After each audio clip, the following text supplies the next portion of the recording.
मोज़े पर मसा की मुद्दत के सिलसिला में मुकीम और मुसाफिर का हुक्म वक़्त के लिहाज से ज़रा मुख्तलिफ है। मुकीम एक दिन एक रात अगर मोज़ा मुसलसल पहनता है तो मोज़े पर मसा कर सकता है, जबकि मुसाफिर अगर मुसलसल मोज़ा पहनता है तो 3 दिन 3 रात तक मोज़ों पर मसा करेगा। और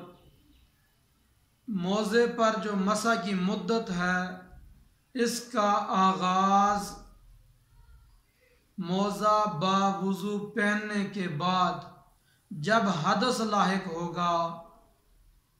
तो जिस लम्हे में हदस लाहिक होगा उस वक्त से शुरू होगा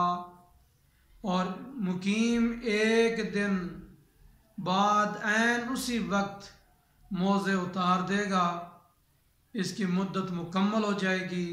जबकि मुसाफिर वुज़ू करके पाँव धोकर मोज़े पहन लेगा, उसके बाद जब वुज़ू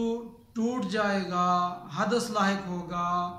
उस वक्त से लेकर तीसरे दिन ऐन उस वक्त तक मोज़े पहनकर उस पर मसा करता रहेगा।